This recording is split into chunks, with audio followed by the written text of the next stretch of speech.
Yes, we're back. We're back, guys. We are back, guys. As you walk in, please make sure you hit that like button. Please make sure you hit that subscribe button. Please make sure you hit that notification bell on the right hand side. Remember, we do go live each and every Monday, Wednesday, Friday, 6 o'clock Eastern time. Like always, thank you for tuning in to Chaos Culture Radio. Yes, Hakeem. Yes, Jordan. I am back. I am back. I am back. Coming back from a family vacation. What's going on, big dogs? What's going on, big dogs? Chilling, chilling. Hey man, feeling good. Feel like the three amigos. We back. We ready for this Wednesday. Lovely Wednesday about to have. So hey, let's go. Let's go. Let's get it. Yeah, people always wondering like, how do Hakeem always get Ronnie? Ronnie, how come Hakeem always give you days off? I said that's how it is when you dealing working with family. You know, you can just talk to him in That's the it. back, sweet talk him. He give you the days off. That's So, it. so as in me, I'm actually a workaholic. So I'm always gonna need that break because I never stop working. So Hakeem said, go ahead, me and Jordan guy, we can hold it down for a Yeah. couple of days. But that being said, we are back. So that's like I said, that's being said, we are back. So Jordan, what's going on in the sports world? Hey, if you guys didn't know, the NBA season started last night. We had the New York Knicks versus the Boston Celtics. The Celtics beat on the Knicks badly, and then you had the Lakers versus the Minnesota Timberwolves. When you can see that it was the first NBA game in history of LeBron James and Bronny playing together. I think it was like for 3 minutes and everything. So it's been a lot of historical night. But since the NBA started, let's talk about who's going to come out of the East and who's going to come out to the West and play in the NBA Finals. And we're going to have a prediction like we do in the NFL that who's going to come out in the East and who's going to come out in the West meet in the NBA Finals, and also who's going to win the championship. So go ahead, Hakeem, put up the teams, and we're going to predict that who's going to come out of the West and then who's going to come out the East to the NBA and meet in the NBA Finals, and who actually going to be the new champion next year. So go ahead, Ryan, man. What's your take? Who you think who's come out of the East and who's come out of the West and meet in the NBA Finals, and who's going to win the championship for next year? I ain't gonna lie, Boston was looking very good last night. I ain't gonna lie. They came to dominate. Um, I saw some of the highlights. Jason Tatum and Jalen Brown, they have a great connection. I see them really taking over the East again. I'm being honest. I don't see nobody beating them from the East. I'm just being honest. This is the way everybody was shooting the ball, everybody working cohesively together. Pretty much, I think they got it. Now, when it comes to the aspect of the West, I'm still debating. I think now with LeBron James now playing with his son Brownie, Bonnie James, I think it's kind of getting Lakers more of a motivation to go out there and win again. So it could be Boston and Lakers again. However, I still see Dallas coming out of there and winning it from the West. That's why I see. Or I won't be surprised if the Clippers come out. The Suns play tonight, so I'm just gonna see how that game turn out. But I see Dallas coming out of the West. But I'm still hoping for I'm still hoping for the Heat to come out of the East. I just want them to get it together, but they play tonight, so I'm gonna see how they do it tonight. But Boston, man, that's serious, boy. They serious. Now that but shout out to Bobby Bryant, the lovely Bobby Bryant that's also in the building, the lovely Mimi who's also in the building. It seems like she's back as well. Welcome back, Mimi. Heart shaped love everywhere. Love everywhere. Can't Shout out stop, to won't Sherry stop. Bryant. Sherry Bryant's in the building. She's not in the building, but I wanted to be first before she comes. And shout out Wild High is also in the building. He said he's going for the Grizzlies. I don't know, man. If John Moran can stay healthy, maybe. Go right ahead. I'm gonna go. Oh man, I'm gonna go. The Timberwolves. Are they in the East or the West? The West. I'm gonna go Timberwolves in Boston. Yeah, what? Okay. Ant Man. And I'm pretty sure you got Boston winning again. Repeating. Mm-hmm. Okay. All right. For me, let me write it down. Okay, for me, I'm going out with the lamb. I even though they lost last night, I do like the Knicks. The Knicks looks good. I mean, the Knicks have to. You look at their roster. You look look at their players. To me, I think they will come out of the East. It's gonna be for Boston is legit, defensively legit. Jason Tatum and also Jalen Brown is legit. Also, and then, like I said, they're really really good defensive team in the NBA. But I do like the Knicks coming out of the East. And for the West, this is tricky because you got Dallas, you got who else you got? You got Nikola Jokic from Denver, from that. You got the Timberwolves. So you know what? I'm gonna do this. So I got the Knicks coming out of the East, and then I will take. You know what, Hakeem? I'm gonna go with you. I'm gonna go with the Timberwolves coming out of the West as well, and then I got the Knicks winning the championship. But y'all not even looking at the when it comes to the West, you're not even looking at the aspect of what about Golden State? Golden State They're Warriors, done. no? They're finished. They're done. They're finished. Clay's not even there. They don't have. What about the Nuggets? Nuggets? I like them. I do, but how they look against the Timberwolves, how the Timberwolves took them out. That boy Anthony Edwards, he looked good. Yeah. They look good. Clippers, Memphis Grizzlies. Yeah, Clippers. The Kawhi can't stay healthy. He's not even going. He's out indefinitely. We talked. Me and Hakeem talked about that last week on Friday. He's out indefinitely. We don't know when he's gonna come back. So there ain't even nothing like you don't got him. I don't know what. Exactly. If we was here, then I would have been like, yeah, it's gonna be a problem this year. Yeah. No, but Jordan, that's a good pick with the Knicks. I think you're right, but I think they need to be, because even though they got Townhouse, they still need to have that connection. And I think Boston's the only one that have that strong connection. Exactly. I think Boston this year will have I believe they'll have a great record. If nobody get injury, like I said, the way they were shooting that ball yesterday, all of them were shooting three. It's just I don't know. They came to ball. They're on a mission. Hey, if they're healthy and how they playing right now, if they continue and then if they don't be lackadaisical this season, they can win 70 games this year. That's what I'm saying. I can see them winning 70 games this year. But let's see how the Heat do, because he's the only one that always get Boston a run for it. But let's see. And you already know Philadelphia is already having issues right now with Embiid and Paul George. So it's like that's what I'm saying. It's gonna be an interesting basketball season. So guys in the chat, let us know who you picking from the East and also from the West. Let us know who do you think that's gonna probably win it all. But if Boston stay the way they are, I see them winning another turn, another round. I see them win another round. I'm not gonna lie to you. I'm not even a Boston fan, but team is. But I see them running another round. If I go to Vegas, I will bet the Boston winning it again. That's how good they look. No, but Indiana Pacers, people gotta keep it in mind. They got shooters. They don't got defense, but they have shooters on that team. And they can score. Everybody on that team can shoot. They can score. Yes. But I don't think it'll be enough for Boston. Boston is to me, they on a different level. I'm not even gonna hold you. I'm not gonna hold you. But let's see. Anything can happen. Cause look at what happened to my 49ers. They had a good team. Look, injury prone. So let's see. Let's see what's going on. That being said, guys, make sure you hit that like button. Make sure you hit that subscribe button. Make sure you hit that notification bell. Shout out to those watching us on Rumble, Facebook, Kick, Twitch, and also X. Thank you guys for always tuning in. Guys, make sure you follow. It's so very important that you guys follow us. Especially you guys watching us on X. Make sure you follow. That being said, Jordan, the money. What's going on with the money? It is Panel Wednesday, but what's going on with the money before we drop the...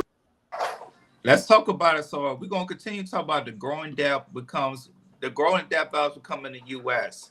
As we come into the holiday seasons, when it comes to Thanksgiving and Christmas and everything, especially in our generation and a younger generation, they still have the convince of keep on spending. We talk about make sure you're budgeting and everything, but people in the U.S. in our generation, they still have a problem of controlling their spending, especially coming to holidays, and which there will continue to be more debt here in the United States of America. So go out, King, play from our Yahoo Finances, where we love to get our topics from, our little clips from us, and after that, we'll chop it up. In the lead up to the holiday season, U.S. retail sales saw stronger than expected growth in September. Shoppers are also looking to spend more this holiday season. A recent Deloitte survey shows consumers plan to increase their spending by 8% compared to last year. However, amid all the spending, Americans are increasingly worried about missing a minimum debt payment during the next 3 months. That's according to the New York Fed. Here with more on the wallet shift for consumers is VantageScore CEO and President Silvio Tavares. Silvio, it is good to see you. So I always look to you, Silvio, for a read on the consumer. You know, we are in earnings season. We heard from the big banks. Of course, big tech is on deck. But interested to get your perspective, Silvio. You have access to that credit data. When you're looking through that, what do you see? How healthy, how strong does the consumer look to you right now?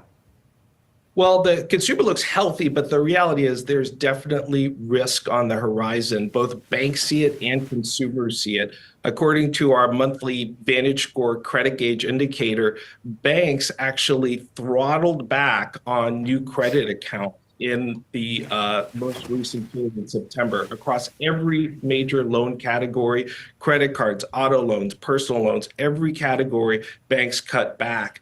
And consumers really see risk as well on the horizon. They're cutting back. For example, if you compare September credit card balances to August credit card balances, in September, they actually decreased slightly. And part of this is just the upcoming election. Consumers are uncertain about what's going to happen next. And banks are also uncertain about what's going to happen next, and they see risk on the horizon. The two presidential candidates have very different economic policy agendas. And so basically, both are basically taking a pause.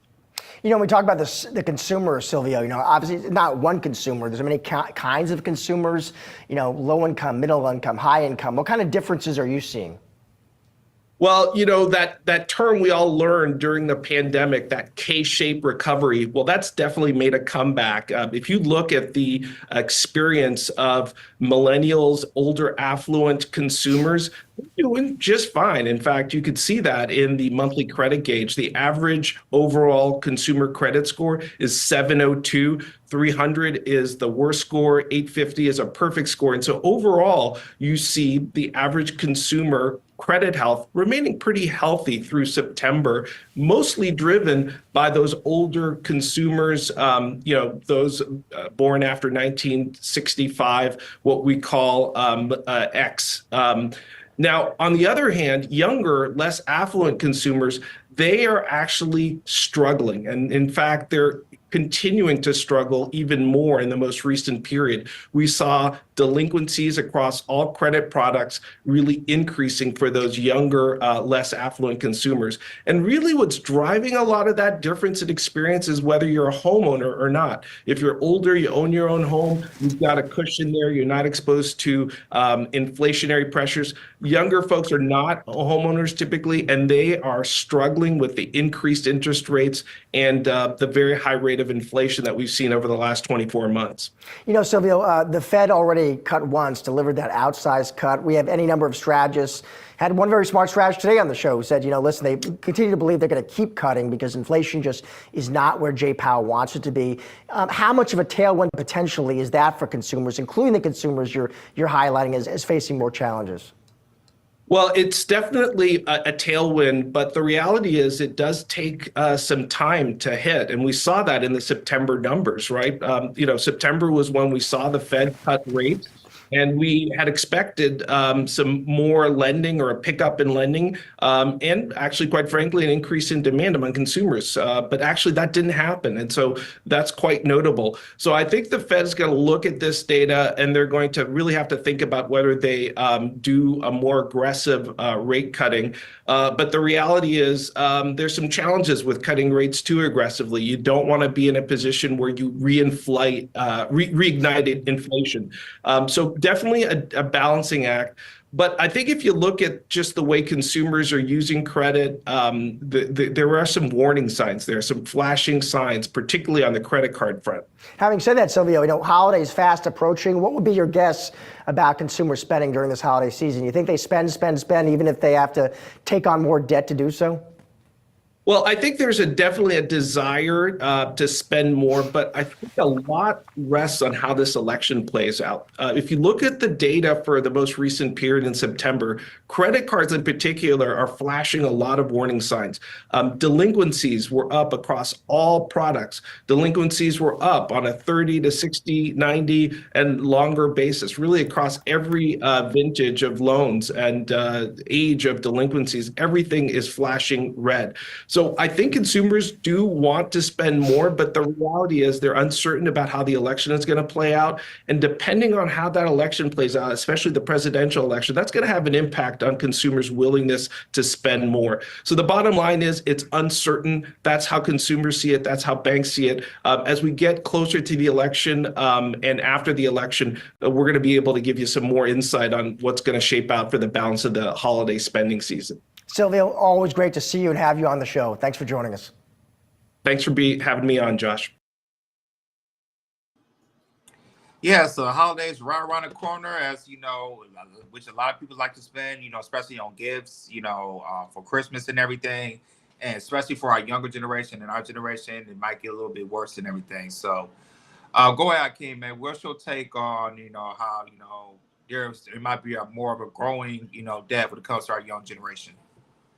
Man, I think we mentioned this before, but times are different compared to when we was growing up, bro. Our dads could make $25,000 and raise a whole house full of kids. That's not it today. Buying a car, not it. Unless you want to put yourself upside down. Car loans are now a typical car loan is 7 years. Rent is $2,500 in the ghetto. Milk is $5. Eggs is $6. You can, and the price of prostitutes went up too. So when we look at that, inflation is suffocating and hemorrhaging everywhere. So I could see why things are around and crime is on the uproar. So it's just but I'm always gonna say this. This is something you got to learn from the Chinese and the immigrants. I don't want to say this. And I landed with this. They're suffering from inflation, but not the way we Americans are doing. They've always lived below their means. They've always stacked their money. They don't have habits like us. We like to eat out all day. I'm spending $4 on a naked juice. Rich gang. I don't know. Like I'm telling you, this $4. What you might buy milk. This is $4. You know what I mean?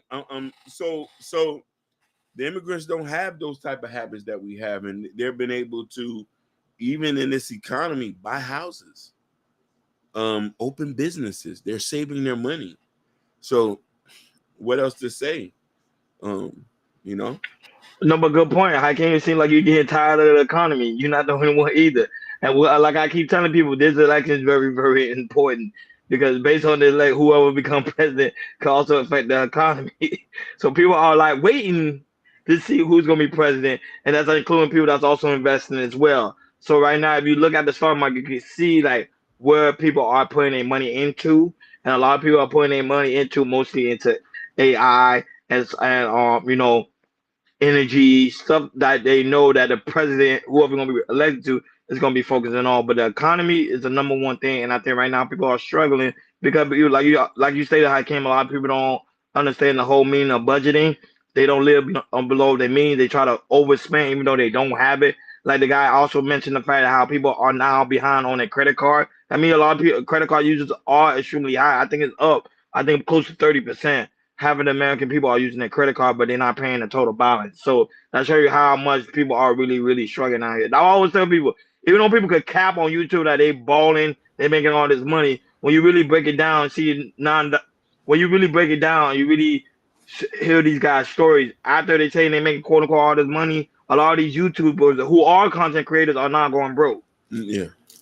So that kind of shows you how everybody is really feeling this inflationary period. And I think the problem is that we living too much behind our means. So over our means. So I think now we gotta really sit down and really buckle down and say, okay, we gotta really focus on the now and also the future.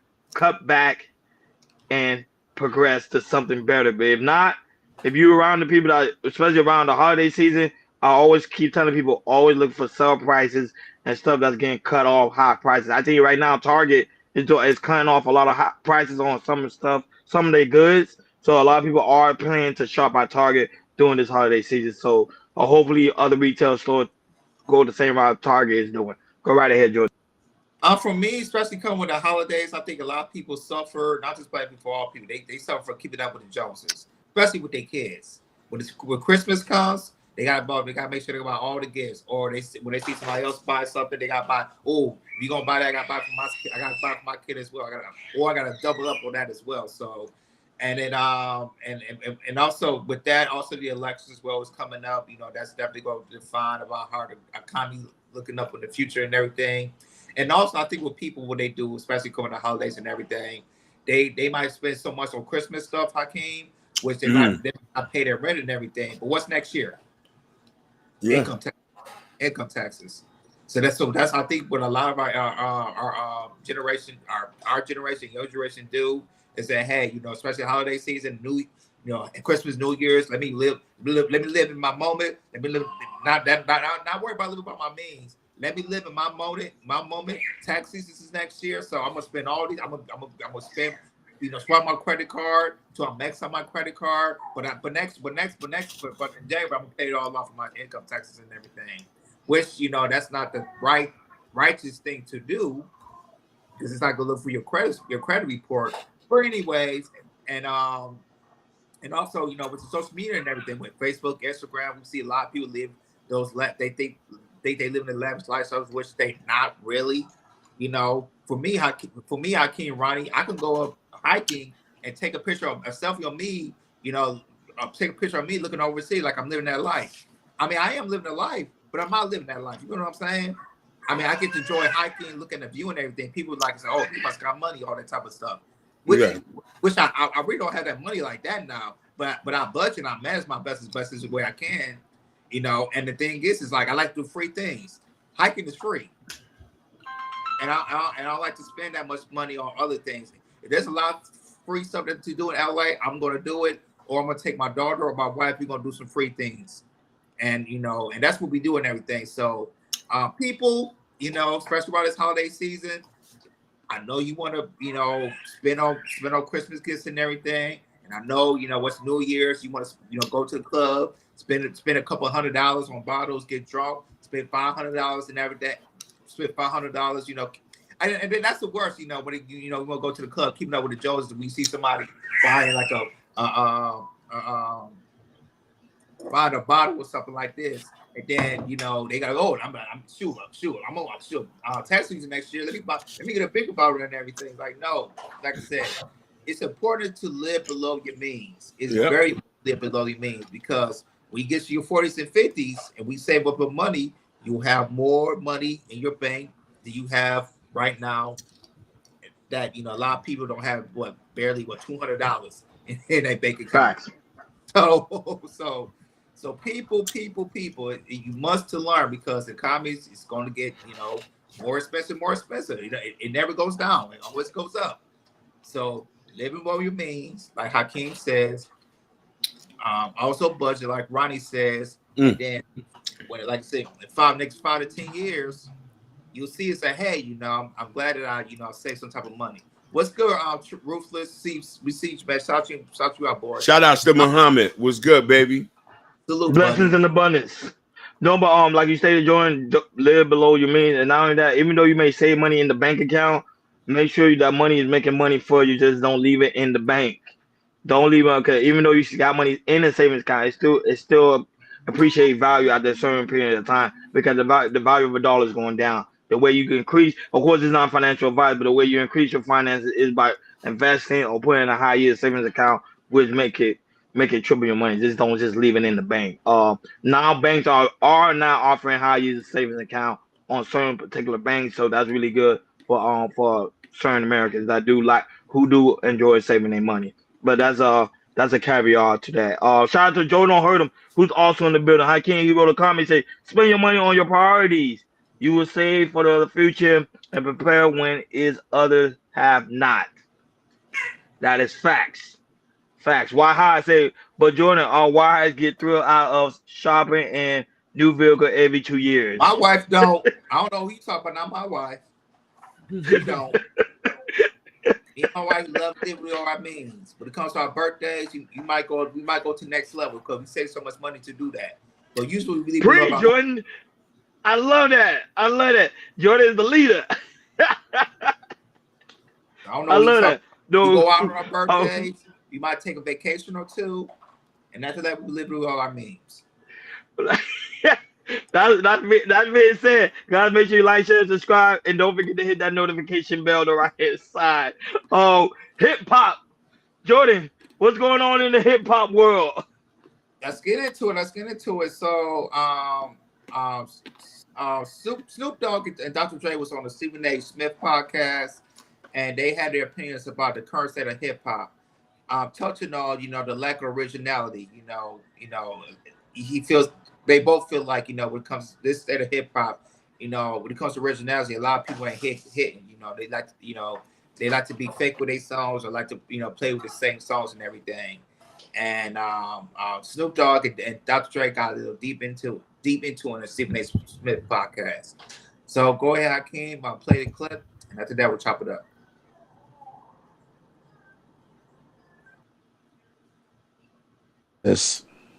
I just love getting in the studio with people that I love to get down with. That's all it is to it. As corny or as generic as that may sound, that's just what I do. What would y'all tell an artist today that, you're an aspiring artist, you want to make it, you want to get in the room and put that work in?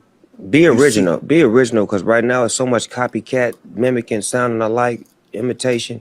Be original. Find your voice. Find your production sound. Find your ear for who you are, and be original. Even if it ain't hitting, stay you. Find your collaborator. I don't like the fact that there's like 9 different producers on one album. I like the idea of one producer on one album. The continuity is everything. Yeah, where did that come from? Where did it come from where you got cats that want to be with 9 different producers on one album and stuff like that? When the hell did that start? I don't know. I don't know, but I don't like it. If you're a producer, I just love getting in the studio. If you're a producer, you should be able to produce the entire album. That's what I thought it was supposed to be. Right. That's what I was doing at the beginning. There's a lot of beat makers though, Doc. That's what the difference between your era and this era is, that there aren't too many producers as much as there are beat makers. It's so easy to make beats. They're giving you all these computer package that has the drum loop, y'all had to make the loop. I feel like it's a change that's happening right now, from all this mumble rap thing and everything that's happening right now. There's somebody in somebody's garage that's happening right now that's going to be the next Snoop or Dre or next Prince or Michael Jackson or whatever, that's coming up with something that's going to change the game. It's got to happen right now, and it's wide open, because everything that's happening right now in the music game is especially hip hop is weird. If you're a producer, you should be able to produce the entire album. That's what I thought it was supposed to be. So go ahead. Why you laughing? He's telling the truth. We all listen to music. We're older, and a lot of shout outs to the beautiful Shiesty Bun. Shiesty Bun, we love you, girl. Listen, I got nothing negative to say. You've been supporting too hard. We going to bat for you now, baby. But what he's saying is true. Hip hop is in a very weird space right now. There's not mega hits like it used to be. You know what I mean? Like Pastor Gavassier. Like I'm talking about Say You a Wangster. Like we had hits. We had club bangers where you were like, yo, I want to hear this in the club. It's not that anymore. This is a good time if you really are a musician to come in and be different. You know what I mean? And this is why, like, anybody who's so unique and who doesn't do drill, doesn't do mumble rap, doesn't do a lot of this stuff, you're gonna flourish. Shit, Ron, I might even get back rapping. Maybe me and Young Money Carlo can do a record. You know what I mean? Not you and Young Money Carlo about to do rapping. No. Listen, from the Yak to MIA. No, but that's true. I think right now, because the simple fact is everybody that's coming out as artists are doing the same thing every other artist is doing. so they can try to hit the algorithm. And I think right now is a perfect time if you're an artist to come out there and bring out something unique and something totally different. If these artists, these new up and coming artists, understand how to market stuff well, they will blow up in the industry. Because remember back in the days when people used to create music, you saw that they used to do it in the basement of their own home, like Drake and all these great artists. They used to be literally be home or down the block or down the street or where Biggie and Tupac, all of those, all the greats. That's where they came from the streets. So they understand how where music actually came from. They listen to someone like Snoop Dogg and also Dr. Dre, who are you already know who are legend when it comes to the hip hop world. To me, you need to pay attention to what they're saying. If you want to be an artist, make sure you come out here being different. Don't be like what everybody else is doing. Like Sexy Red career right now, Sexy Red is on the high rise. Don't get me wrong, she's on the high rise, but pretty soon it's gonna be in a big decline because it's the same type of music. It's nothing totally different. It's no change to it. That why right now Kendrick Lamar is one of the biggest artists right now because the simple fact is he do different things. He's talking about what's going on within his environment, what's going on within his community, and people love to see that. Shout out to Genesis After Dark, who's also in the building. Whoa, where you been at, baby? Where you been? Go right ahead, Jordan. Do your thing.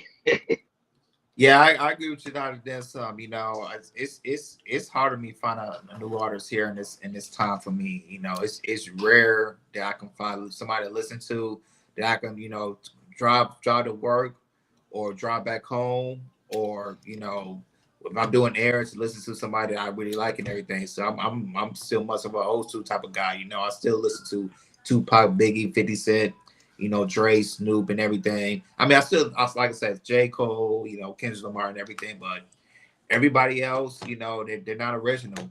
Like they are and everything. And it's and it's like everybody's copy off of everybody, and everybody is sampling, from everybody, especially from older music and everything. So Snoop Dogg and Dre is 100% right. So hopefully in the future we can find some more original, more people that are original to come out and be in the mainstream, because right now the mainstream of music and hip hop is lacking right now. Shout out to Ruthless. Shout out to PhD who's in here. My fiance. How y'all doing? What's good, baby? Doing well. But guys, make sure you like, share, and subscribe, and make sure you hit that notification bell on the right hand side. Right now, we about to deep dive to different variety of topics. You guys already know what it is. Panel Wednesday. Panel Wednesday means for those that's watching us on Rumble and on X, it means we give you guys an opportunity to come on the panel and join with us when we deep dive to different variety of topic. That being said, Jordan, go ahead, do your thing, do your thing. All right, let's go. Let me go to my topic list. Give me 1 second. All right. Since we got PH Diva and Ruthless in the house, we're gonna do this one. So Corey Holcomb last week was on Cam Newton's podcast, and he's very, very controversial for those who don't know Corey Holcomb, and he was talking about how he doesn't think monogamous exists for men with money. He said if you have money, if you have money, you have a woman, not just one woman. You have multiple women because I agree. Your pool is open because you have so much money. But other than that, Hakeem played a clip of Corey Holcomb, and after that, we'll chop it up. Let's be politically correct since Supreme God is here. Corey Holcomb, king of the Rim Bros. Right. Because I watched that breakdown y'all did. I don't think monogamy exists. I think every once in a while you meet a dude and he only with his girl. Very rare.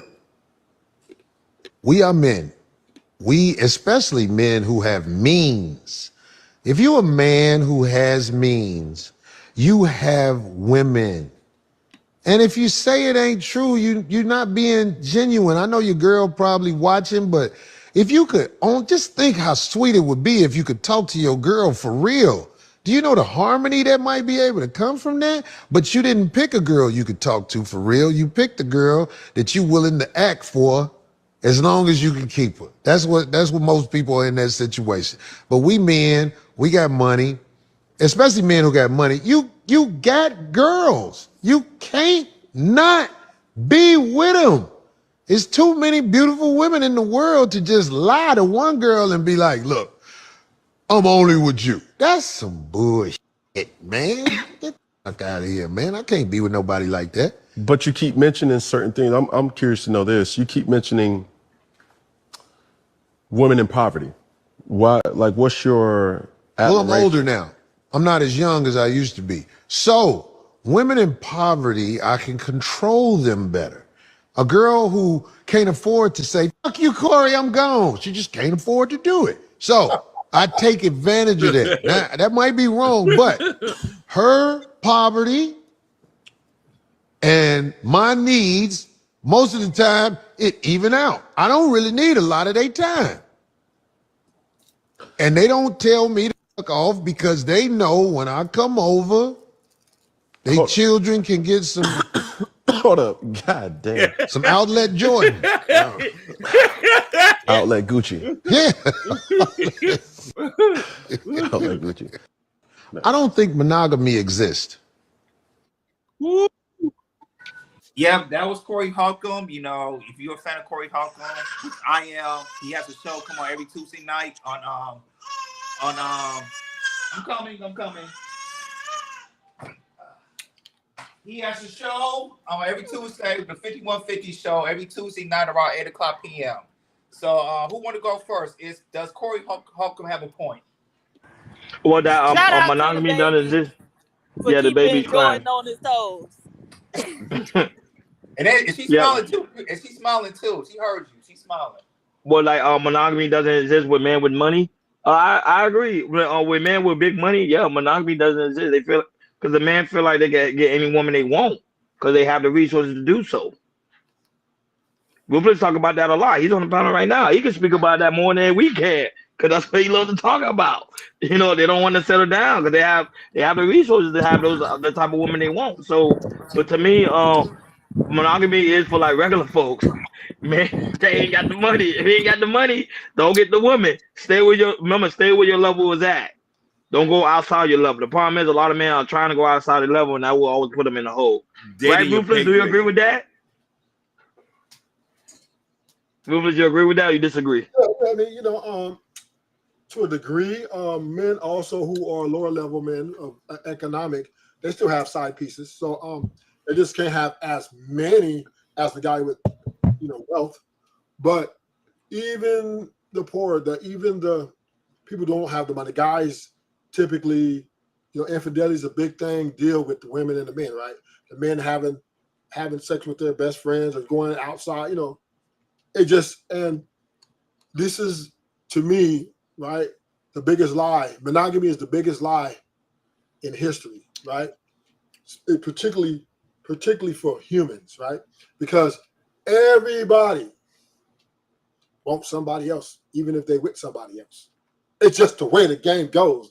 That's and if the opportunity presents itself, even a woman who's married to the man of her dreams, and he's everything she wants for, but if she's in an opportunity to another guy who's attractive that she wants to, and the opportunity presents itself, she's gonna take that ride, right?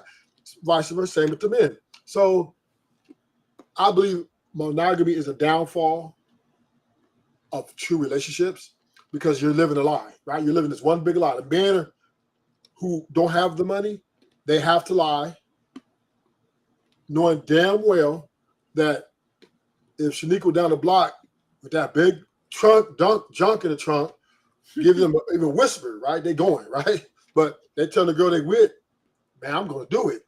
And then the women, I kind of say they're delusional to even try to make this shit through, right? Oh yeah, we're gonna only be you. Why you looking at other bitches? Dude, it's in a man's nature and a woman, right? Because we ain't gonna talk about work wives, right? We ain't gonna talk about that. But it's in a man and woman nature to want more than one person. It's just what it is. It is what it is. And I'm gonna land it right here. Because if this wasn't the case, they wouldn't chase the rappers. the athletes, the big dogs with all the bitches, right? They wouldn't chase them if they want. You know what? I don't want no man having a whole bunch of women. But they're at them concerts, going to the after party and the after party and the after party, right?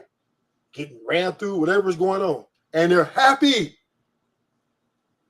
They are content. And they're going to do this every time the rapper comes to town, or every time the athletes come to town, or, right? They don't even mind. They even settle for being a side piece. They will sign up for being a side piece to those guys. So at the end of the day, to land the plane, it's just a lie, right? We are who we are, man. We want one person. We want a little extra, right? Everybody wants a little bit more on their plate. It's just greed is a need. Now land it. Go ahead, PhD man. Supreme Goddess PhD. With that being said, to correct myself. My fiance. You just said you want multiple women. Absolutely not, sir. I'm asking but PhD will want multiple men. So what's the issue? PhD, I'm not rich, so I just want you.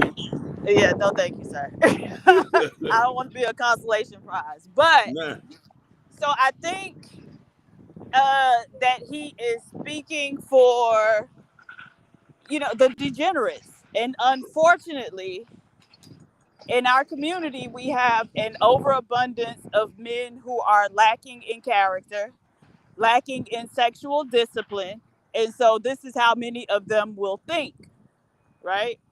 Yeah. And so I think it's just important for us as women to pay attention to those things, because there are men out here who have, good careers, good, earn good money, and still have solid values, have good character, and are able to exercise sexual discipline. And so pay attention to the entire picture of a man, not just, his wallet, but actually who he is as a person. Unfortunately, it ain't a whole lot of men in our community with all of those things. But so, just keep your options open and go with the man who has the best offer for you. But let me ask you a question. Do you think it's also the women's fault for being hypergamous? Them wanting men with money, so they're going to go after men who are going to exercise option or maybe commit financial abuse? No, it's not the women's fault, because just because you're able to do something doesn't mean you should do it, right? And whether or not you do it is still a reflection of you and your character. So if I'm in a store and no salespeople are around, and I could theoretically make it out the door with some of their merchandise without paying for it, and nobody's gonna catch me, okay, I could do it. The option is there. Mm-hmm. But as far as my character goes, that's just not something that I would want to do. So it's still up to me, right? So men financially abusing a woman just because they can and the option is there still is a reflection of them being a ain't shit ass man. It's not the woman's fault. Women are supposed to be hypergamous. So can a man exercise his option? He was like, hey, I don't mind giving you a couple dollars, but you're gonna have to go in this bedroom. What? So if he is buying a prostitute and it's legal where they at, then I don't see the problem. No. Not just a regular woman who say, I don't want to deal with a broke man. They say, babe, I want us to be together. I know you about them dollars. I'm about them sex. So what's the expectations of sex? So that's the thing. The beautiful thing is, as a woman, you can be about the dollars and circumvent that type of issue, right? So we don't have to yell from the rafters that we about the dollars. Yeah. And so, so I'm really kind of confused about a man trying to like swap sex for money, right? Because I don't think it's really that explicit for most people. So I want to say this, right? Is women do demand money for their time and their sex. Okay. On a majority scale. This ain't just prostitutes, right? women actually feel valued when you do offer money for their time and their sex. They feel valued. Okay, I'm not exactly sure what Okay, you want me to say I'll to just that. say this. I would say majority of women, not all women, majority of women, they'll have a price when it comes to, hey, Yeah. you know, if you pay me like $200, $300, you know, you can come hit or something like that. Yeah. I feel like majority of women have a certain price of saying, hey, you know, how about, you know, I'll give you 500 to do this and everything. And Yeah. some women would do that. 500. Yeah, there's some. Look. Am I lying, Ruthless? No, you're not. That's Supreme got it. That's a lot. That's a lot in Birmingham. Let me This man say add that's a lot of context. Birmingham. Let me add context, right? It depends on her beauty, right? And what she values herself. So if she's like a Beyonce type, she's probably gonna charge you like $1,500 or more. Right? 1,500. Or more Yeah. than that. Yeah, if Listen. she's like average looking, a nice body, she might charge you $300 to $500 or $800, depending on. Yeah. Oh, yeah. Yeah. I'm talking about Yeah. I don't believe any of this. No, that's a lot in Wichita. PSD You because know you're what? not a man. Say Wichita. And then you're not a man, so no woman, right? Nobody's gonna like, so you don't have that problem. But us men, right? When you meet a woman, you having a conversation with them, right? And you're thinking, oh yeah, we're gonna go to a coffee shop, we're gonna get to know each other. Yeah. Birds and the bees, right? These women lay out their value. You're like, what the fuck? You know what I'm saying? And a lot of men can't afford it. Wait a minute, but $500 for sex? Like, what? Yeah. That's a lot of Listen, money. that's a lot in Canton, Ohio. You know what? It don't matter. Hey, PhD, it don't matter where you are, especially how this economy is right now. Yeah. If I say, hey, if somebody says, hey, Hakeem, somebody say, hey, I'll give you $500 if you do something right now. Oh, yes, I got rent to pay. I got to pay my car note. My child needs food. That's why if you watch Corey Huffman shows every night, he was like, every time I'm with a woman, they need me. Like, I give them $200 so they can feed their food. $200? Yeah, but I don't think I'm not going to say that. lying. Joy 19, I'm not going to say that. ain't lying or ruthless. They telling the truth. They telling the truth. It's rough out here. It's tough out here. You ready for my next? Pimp. But he said he messed with women who in poverty. So there's, you know what I'm saying? So he talking about a specific type of woman. Yeah, but like $500, $1,500, like none of that's enough. No. Right for you. But how many women you know that can actually budget? Actually balance a checkbook? It's rare you rarely find a woman that can balance a checkbook. Plenty of women balance checkbooks. In fact, that's what a lot of women do, even in relationships. They're the ones who manage the money. I disagree. I think they spend more. Women spend more than actually balance a checkbook. It's very small. You can spend and balance a checkbook. Really? There's a lot of women online. There's a lot of women online who got a lot of Gucci bag. They broke. A lot of women that broke. Can I break this down for PhD so I can simplify it? Go ahead. $500 for 15 minutes is a lot of fucking money. No, it's not. Yes, it is. 15 minutes? It's a lot in Florida City. You know what? PhD, but think about it. 500 for 15 minutes of pleasure is a lot of fucking money. Think about it. The average that's a lot of money. $500 in 15 minutes. Yes. Hey, but average American don't even make that much. Ruthless, you got to put context on it. Yeah, but it's gonna like be. You gotta. Okay, I'm sorry. Go ahead. No, go ahead. No, I was just thinking you gotta like weigh the risks, right? So it might be 15 minutes, but what all could they have left you with? You know what I mean? Condoms. They're using condoms. Yeah, but there are STDs or STIs that are spread by skin-to-skin contact, and a condom will not protect you from that. But that British dude, they ain't thinking about that. Exactly, they're not. Ladies, go to school. Go to school and get a career. It's going to be the most degrading 15 minutes. Now, PhD, this is where I feel that you kind of missing it, right? Because there are corporate women in the corporate world that's sleeping their way to the top. Right, but they getting a lot more than $1,500 damn dollars, right? No, not necessarily. They're sleeping for promotions. Right, and so those jobs pay a lot more than $1,500. But they might not get the promotion sometimes, right? Sometimes they don't get it. Okay, but most times they're going to get the promotion, right? Because if I don't, then I'm filing a sexual harassment charge on that ass. Whoa.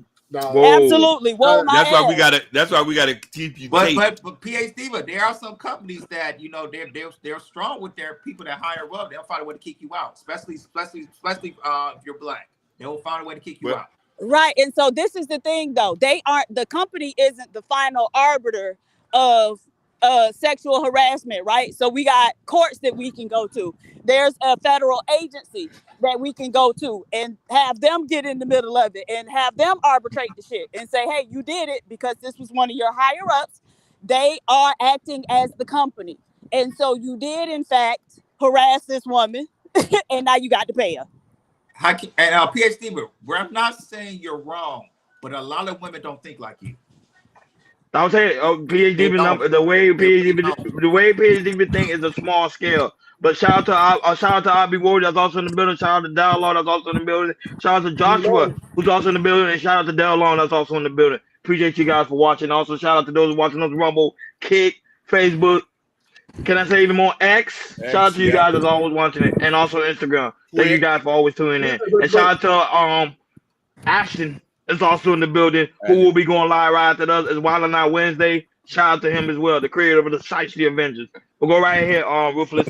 Ronnie, I want to know where you was at. I'm traveling the world, baby. No, I was at a family. I was in a family event. So here's the thing, and this is another thing for PhD. I'm so shocked at you, PhD, because I remember in a black house, right?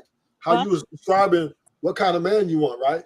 And I remember kind of clear that you said 6 figures was in that realm, right? Right. And so that is a number, right? That is a number. That's a number, right? Not saying for 15 minutes, but for a lifetime, right? But it's a number. Right. A lifetime with PhD, but you need to be an achiever, right? And it needs to be 6 and up. We working on that. PhD will block you. And you find out you not me. I'm from Florida. Right. I'm from P-Rhyme. Not me. So what do you brought that up to say what? Because that's to say that the younger women, right, are in the same. They have the same mindset, but for a lot less price. That's all. But see, that's for dating, though, right? That's for being in a relationship. That's not for 15 minutes. That's not what I was saying, right? It's the same thing. It's the same thing. One is long term, one is short term. But PhD, you wouldn't know because you don't date women. You're not courting and trying to slaughter. You know what I mean? So, right. But my point is, like, if a woman, and so that's why I was saying, ladies, go to school because these women can go out and they can get careers that can pay them a lot more. A lot of women in school, they say black women are highly enrolled in school. How much black women want to go? They already in school. No, hey, PhD, but I disagree. Tell them to go to trade school. They could be better millionaires. No, but women already in school. It's too many women in school. The average trade school person is not going to be a millionaire. Hey, Sherry Bryant. I disagree, PhD, with that. I disagree. If they get their own business, you can disagree if you want to, but that's just the reality. The average blue-collar worker, the average tradesperson does not earn $1 million, right? Those are the business owners, right? And not all trades business owners earn $1 million, right? So come on, we talking about right now. There's a lot of need for carpenters. A lot of people that need for construction. Trust me, they can come out there, People don't have. Listen, everybody can't afford school. That's number one, right? Everybody can't afford to go in debt, right? Because most people who go to school, if you're not with a wealthy family or a well-to-do family, they got to go in debt a lot of money, right? So a lot of people get scholarships, and there's not enough. It's only so much room at the top, right? So everybody ain't going to make the big dollars. Even if they go to school, they might only still go for a $40,000, $50,000 a year job. And I feel like if you earn $50,000 a year, though, $500 for some sex ain't enough, right? If listen, so if she sleeps with 5 guys, if she sleeps with 5 guys for 15 minutes, right? Oh my God! Piece, that's $2,500 a day. That's still not a lot. I'm sorry, I wouldn't be able to do it. If she does that for a week, right? That's way more than any doctor or nurse makes. And I That's can not do true. and I can do Doctors it for earn 15 more than minutes that. instead for 8. We're going to work for 8 hours. I can do it for 15 minutes. And now I know, you know what? Let me see if I can go to another city and do that. Okay, you know, Right. oh, I'm getting more money. Okay. I'm really smart about it. No. Okay. Let me go to let me go to Dubai, Abu Dhabi. Ladies. Let me make with this high rollers and see if I can get maybe a couple grand from these people. Okay, but see, that's the thing. Okay, well, when they going over to Dubai and letting them niggas shit on them, they getting a lot more than $500, right? They getting Right. in the tens of thousands. Okay, so that's different. Okay, so ladies, if you're gonna do it, go to Dubai and let the little rich Arab sheikh or sheik shit on you. Don't be Oh messing my with Tyrone God. around the Hey, corner for listen, $200. listen. You don't gotta go to Dubai to get shitted on. We could do it right here in the States for you. Yeah, for Well, $200. Don't do it, ladies. prayer go out to Sherry Brown. Her surgery is tomorrow. Sherry Brown, we send our prayer energy Prayer. towards you and make sure everything goes well on your surgery. You're gonna be fine. You're gonna be okay. I had a question for you. You don't think they getting pooped on when they go to go to the Ritz Carltons or the Four Seasons? Come on, why I gotta go so graphic? No, On no, the it's true.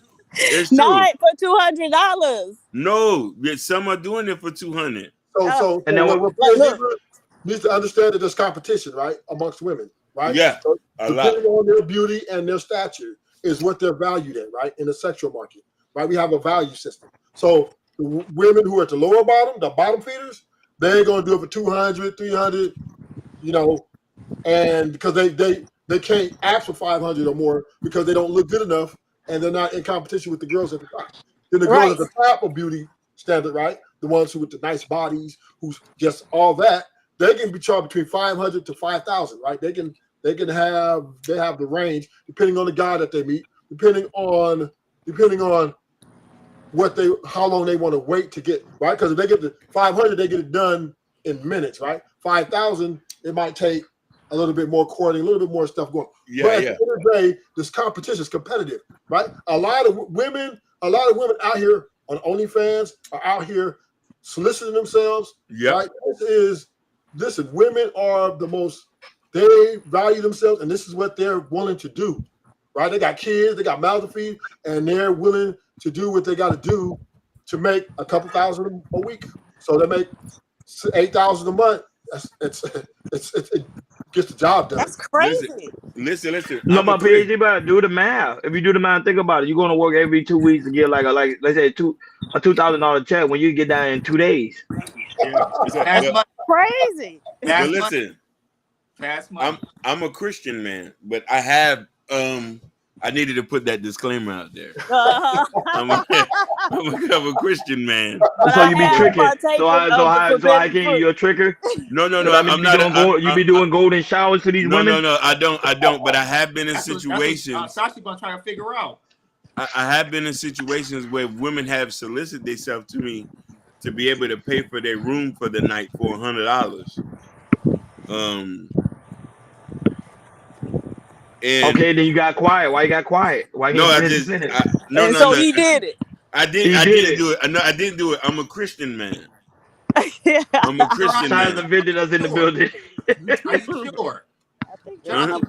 No, I am very, very sure. But I was just saying, and she was like, "Hey, I can even bring my homegirl in for extra $100." So you did a threesome? No. So crazy. I'm a Christian man. I was just telling you, this is like in my travels going by, I was propositioned this, and I'm like, no, Sugar, I could pray for you. I'm not gonna give you the 100. Why you ain't just give it to her and say God? No. Because I know when she look at me, she don't respect me. So, no, she will. She'll respect you as a man of God. No, see, now listen. She would respect me. She would respect me if I exploited her. But the best thing is, I prayed for her. Cause listen, and you should have prayed for her and gave her that $100, and she would have respected you as the man of God you was. No. I can give her prayer. The only women I'm giving money to is my nieces, my sisters, my mom, and the woman who I'm madly in love with, who's gonna obey me. You know what? Ladies, go get a good career so you don't have to deal with none of this shit. It's not enough, PhD. It's not enough. This is why the small percentage of guys don't get a majority of guys don't get a lot of sex, right? Yeah. Because women are saying, right, if you don't talk to me, you need to cash at me, right? That's what Right. they're saying. Right. Yeah, Send that there's woman some women out here, money. they're forward about it. They'll say, if you talk to them, they be like, if they see that you're not economically feasible, Viable. they're like, well, you want to talk to me, you need to cash at me something or anything. And Nah. that's not without sex. They're not giving you sex. They just Okay. talk. So Right. Oh, women are setting the standard on the sexual market. They're not giving the sex to the average guy. The guys with the money. That's why they chase the rappers, right? Yep. Because they chase Most the rappers. women aren't because- chasing rappers, sir. Most Yes, women there are a are lot not of women chasing chase rappers. A lot Yep. of women, I wanna- millions. Right? Okay, well, it's over 300. I mean, it's over 150 million women in this country. Most of them aren't chasing rappers. No, I'm just saying, right? This is why women chase rappers. I'm not saying that's one percentage. Is they're not chasing the rappers because they love them, PhD. They chase the rappers because they want what the rappers got financially. Right. So I'm saying, so once again, right? Then the other women who don't chase the rappers, right? They chase economic success in a different type of way. They're making guys say, okay, what's your bank account like before you can even kind of think. Look at college girls are not even fucking college dudes anymore. Mm-hmm. true. That's a fact. They're saying you guys don't make enough to fuck me. Okay. Oh, your game ain't tight. You don't know how to talk. They don't got no mouthpiece. PhD, what I'm saying is the women are saying this, and they're speaking loud. And Okay. clear. Pay to play. Yes. Yes. Yes. And I agree with it. Good. And let me I tell you agree with something. you, Ruthless. I agree. I agree. You said we from you should know better, PhD, but we from Miami. You already Shout know. out to Chicago I'm Gorillas in the aware. building. Yeah, Right. once you got some motion, life changes for you. Even the nurses are popping it all. So this Right. is why if I can't marry you and I get motion, I'm exercising option with a lot of women. Okay, and that's fine as long as you let them know that on the front end. But all I'm saying is, because like you said, I am from Miami. Yep. So I do believe that you should have to pay to play, right? Yeah. But $200 ain't enough, nigga. No. That's more than enough, baby. Not a lot of women is worth over 200. She's right, though. She's right. For PhD Diva, that might not be enough, right? But the real question is, what can PhD Diva get, right? That's the real question, right? You got to, because then if she goes out there and put herself out there, right, they're going to tell her, and the other women that are her competition, go let her know what all she can get. It might only give you $200. Hey, PhD, I want to say this. It's we come to $200, $300. It is enough. Why? Because it's a mindset of surviving. When you have a mindset of surviving, it is enough. If it's going to last me 2 days, is it going to last me 24 hours? Is it going to last me a week? And that mindset of survival, that's a lot of money. That's 220,000 in the hood. Now think about it. If they're fucking, let's say 5 days a week at 200 apiece, that's a band. That's a whole band going into her. She needs that. Absolutely. She needs that. She needs that little bit. And see, that's why my message to the women is, put yourself in a position to where you're not just trying to survive and scrape by, right? That you are able to look at these niggas and tell them that ain't enough, right? So that's why it's so important for women to have something going for themselves, because I do see a lot of young women, very attractive, and they think that that's going to be enough to carry them. Yeah. It's not. It's just not. Well, it depends, because some might carry them. Some. But so we see a lot of them going through the meat grinder, right? They still getting ground up in the meat grinder. They're able to, let's say, attract an athlete, right? So he rich. Yeah, but they aren't able to hold that man's attention for a long time, right? Because those which is true. Have the same mindset that y'all do. I got money, so I should be able to have multiple women. And so what you'll see is a lot of times they'll get with these men, they may even have a baby, but then they end up right back out there looking for another man, right? So what's that girl's name? Joy Chavis? Oh, wow. She on Rich Baby Daddy number 3. What's the girl name? Drea Michelle? Rich Baby Daddy number 3. Number 2, Right, and so all this looks, it ain't going to be enough to carry you. No, you're right. Actually, you're absolutely right, PhD. We're not even disputing that. We're just speaking to the reality, right? There's too many women on the earth, right? And not enough jobs to fill all of them. So guess what? The ones who can't pick a job, the ones who can't, even if they have a degree, can't get hired, they're going to get to that strip club, that OnlyFans, that block, or they're going to go to some cafe and wait till some look good, and some guy gonna approach them, and they're gonna proposition. It's a crowd of women. We already know women outnumber the men, right? We know that. So you can imagine how many women that don't have it. It's a lot. I'll be Wody. You're right. It is for free, but however, some men don't have the time and the patience to wait to build that momentum to get it for free. And also, there's men who put women up the pedestal, and they will pay a price. They will pay a high price if they can get a woman that they really like. They put them in the pedestal. They will pay top dollar. And you know why that is? You know why that is? You know why dudes will pay that? Because they don't want to go. They want to cut through the red tape, right? Correct. They don't want to get to know you. They don't want to know anything. This is a transaction. Okay, I just want her for this fucking night, and they'll pay. And that's it. Yeah. Yep. Big facts. Yeah. But so again, it's important to also, okay, so you want a man with money. You're going to put yourself in position or in places and situations where you are surrounded by those men, right? Yes. So these girls, they will put themselves in places and situations where they are surrounded by athletes.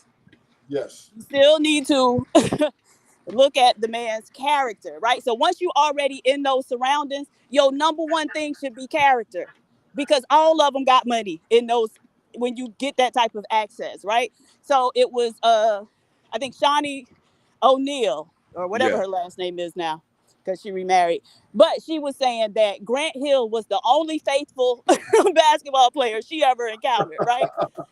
And so they are out there. Now, they may be needles in haystacks, but there are men who are, have sexual discipline and who have values such that they don't cheat on their wife.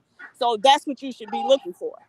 But I'm going to say this, PhD, but you're right. But like I said, when it comes to the mindset of survival, a lot of women don't think about mental character. They think about, hey, he got money. Okay, I'm gonna see if I can get some money. We're not talking about gutter rats, though, right? We're not talking about the gutter rats. No, these not always gutter rats. We're talking about survival. We're talking about women who got something going on, right? Let me paint it for you, PhD. Let me paint it for you. You're at the football game, right? It's you like this, all these dudes got the money, right? But it's you and 150 other girls. So you ain't got time to worry about character, right? Because if you sit there worry about character, the other girls are jumping forward. Right, but that's the thing. Those girls are going to be temporary, right? So once they get ground up in the meat grinder and you holding fast to your values and principles, you're going to either come in contact with other men because you in those surroundings. There's other niggas there. He ain't the only one. She don't care. She getting that check. Huh? She getting that check. I got one. Okay, I got one example. I got one example for PhD. But I'm not talking about the gutter rats. Let's talk about Brittany Renner, who's muscle right now. But before that, when she was 21, 22, you would call her gutter rat. How she went online and said, hey, I slept with 22 celebrities and athletes. Yes. Yes. And she wrote a book about it? Yes. But so the thing is, if you know this woman's story, you know that she is a biracial woman who grew up in, was it Mississippi or some shit like that? Somewhere like that. Yeah, Mississippi, correct. Yep.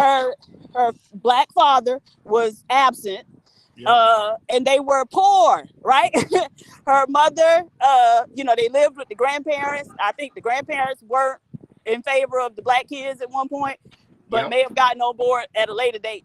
So her mindset would have been survival because she came from those type of surroundings. Now there's poor, and then there's poor in Mississippi, and now that's a whole other beast, right? Yeah.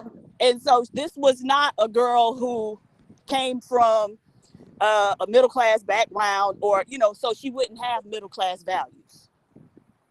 She came from the gutter, and so she got survival type values, right?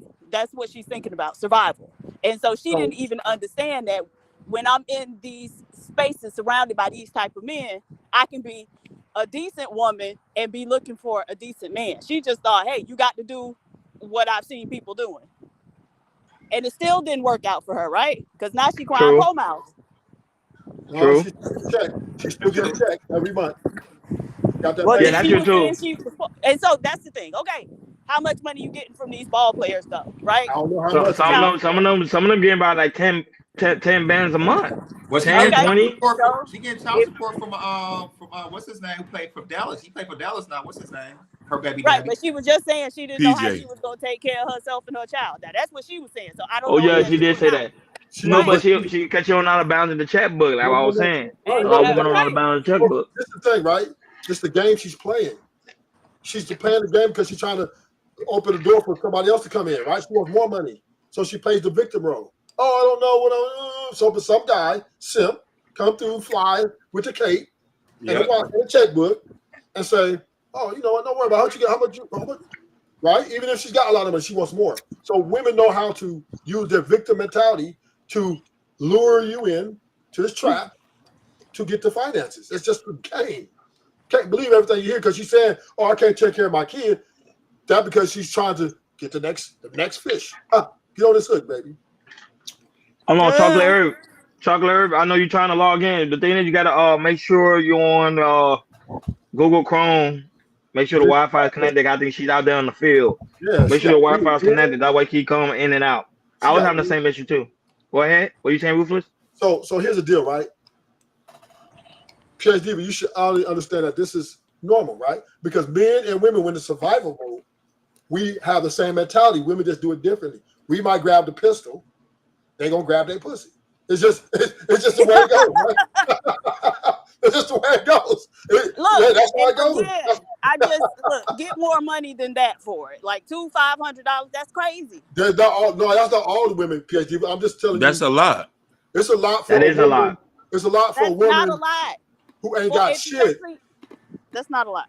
You got because if you make good money, so of course, right? You got a career, so you of course it's not a lot. But a woman who ain't got shit with a kid that got to feed, Right. And so that's what I'm saying. Get something so $200 or $500 ain't a lot. That's the point. That's but really if the she's point. giving her if he's giving her $500 every other day, it adds And up. y'all, these niggas ain't giving up $500 every Well, other they are day. dudes, though. They are dudes that doing that. I'm not going to say, Come but they on. are dudes that are. Y'all gonna be all over the track? Come on. No, I'm not laughing. Like, go over there, baby. Damn. Not There are damn, go over there, baby. But the guys, make sure you like, share, subscribe, and hit that notification bell on the right I hand thought I side. was on shit. listen, Shout out, shout out to everybody that's watching us on Facebook, Instagram, X, Rumble, IG.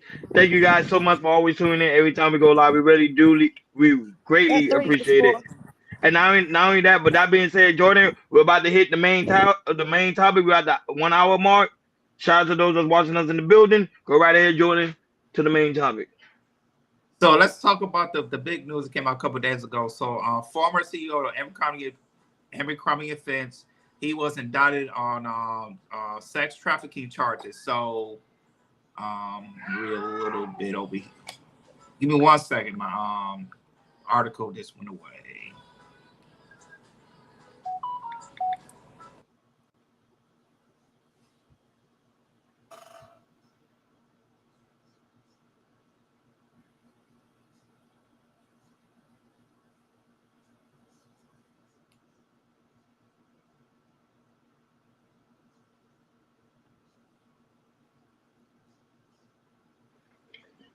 Give us 1 second, folks. 1 second. Oh, my bad. I got it now. I was on mute. So the former CEO has been indicted on 60 federal count of sex trafficking and international prostitution in New York.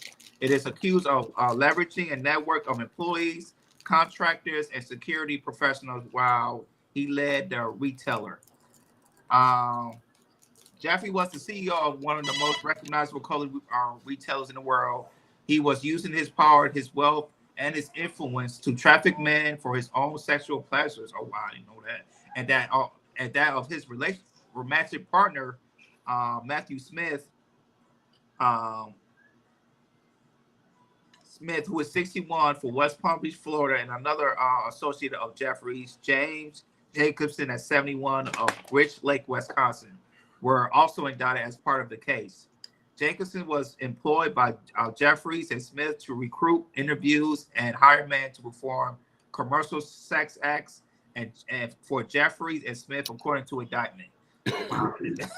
Wow. So indictment alleges that between December of 2008 and March of 2015, Jeffrey Smith and Jacobson engaged in a sex trafficking scheme in which they would recruit men engaged in sex events, at which the alleged victims were given muscle relaxers known as poppers, alcohol, lubricants, Viagra, and damn, and condoms for acts. They were allegedly enticed into the acts with modeling and career opportunities for Abercrombie. So basically, the CEO lured them and said, "Hey, if you do this, I'll let you model for Abercrombie and Fitch and everything." Wow, this is some crazy stuff. I didn't know it was all like that. Go ahead, King, play the clip, and after that, we'll chop it up. It's worse than the damn Diddy freak-offs.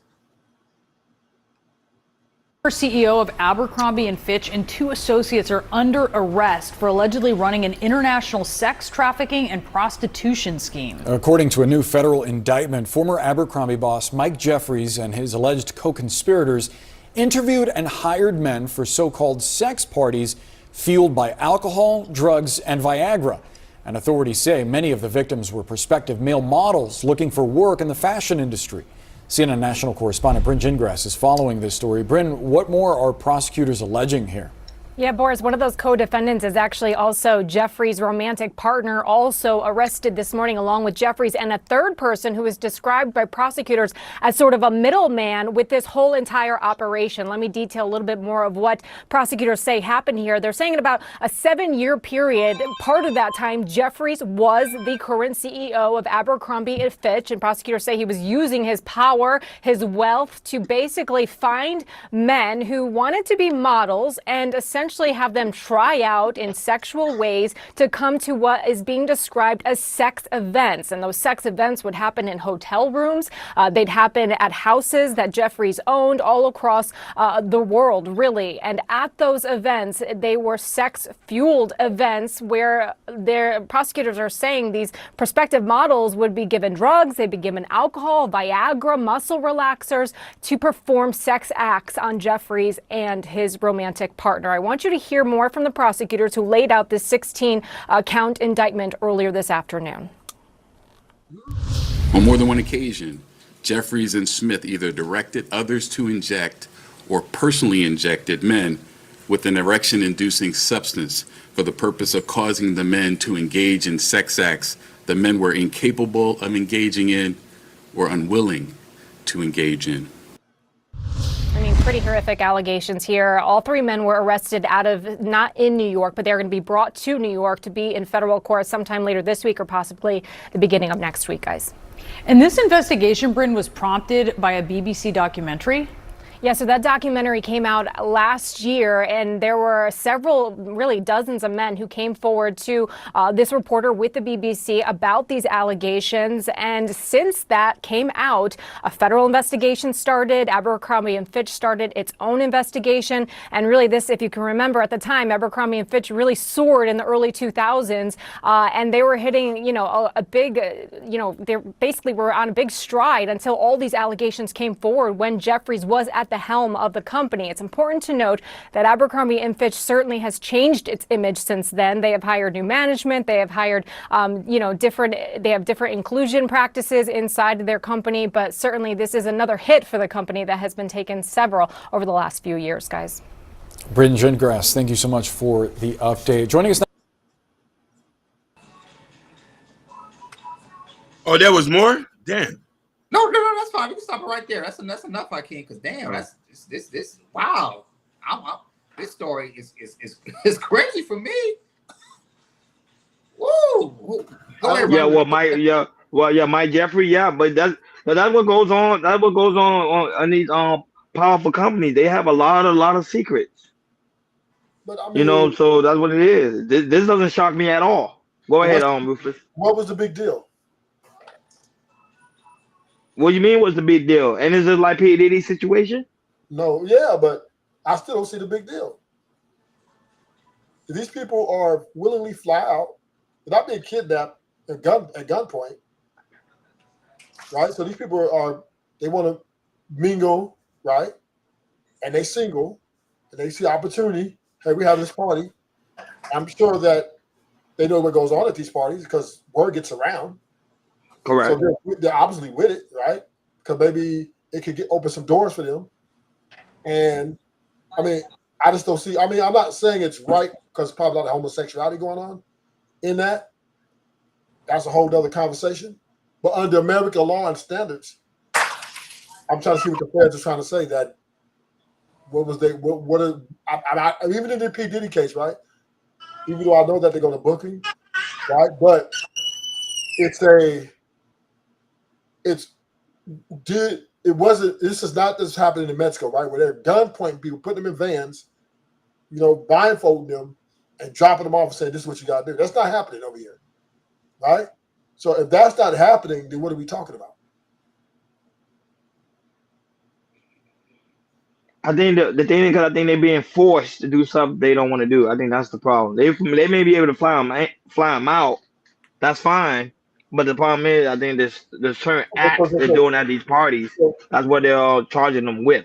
Right. But I'm saying forced to how though? Like they already know what's going on, right? They don't have to go.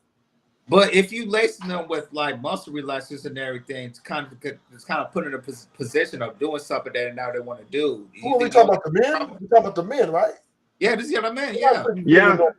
Not giving them. They're giving them Viagra, nigga. Yeah, that's what they're saying. Viagra. They mentioned Viagra. Yeah. So what we're doing is saying, hey, look, these dudes here want you to fuck the shit out of them. And how long can you go? They're probably like, man, I only got. Well, look, we're going to give you this pill so you can fuck them for however long. All right, cool. It ain't like just saying, or they might say, if you want this promotion, you got to go fuck this old ass man who's 80 years old, right? And you're like, you can't get up, so they give you Viagra so you can get up. But you're going it for a political gain, right? You're doing it for political gain, the person itself. Or you would not show up, right? The only way this could be a problem if there was a gunpoint, get in that van, get the fuck out, get that, right? You know what I'm saying? That the threat of violence has to be at the top of the order. Just men showing up and getting Viagra is they're willingly to go through with this. As any means necessary, just to get to the top. Yeah, that's a point. You know what I mean? No, but I do agree with you. I agree with you. Women sleeping to the top in the corporate world, right? This is what goes on, right? In this music industry, all these industries, right? Is one like Harvey Weinstein situation too. The Harvey Weinstein. They're trying to get to the top, so they're like, "I'm gonna do what it takes." Now they're finna get up here lying. Oh well, look. The only way this could be the case, you got guns involved. Then okay, you ain't got no guns involved. Well, you see what look what the Fed's trying to do right now. With this sex, particularly sexual trafficking and everything.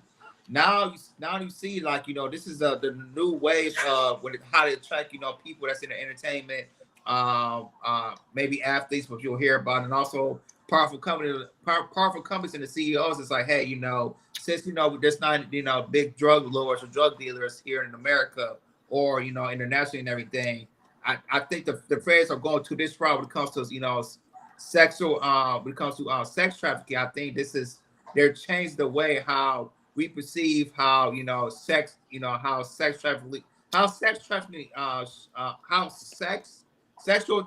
trafficking is wrong, even though you might be finding out sex with a different state and everything. They're trying to redo the way of sex trafficking.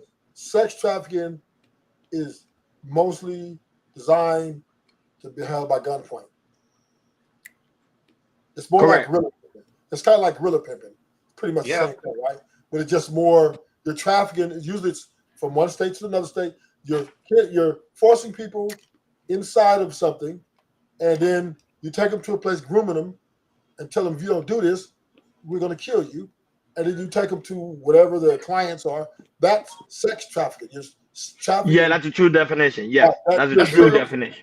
Now, this is what the feds are doing, Chris. And see, I'm very knowledgeable in this.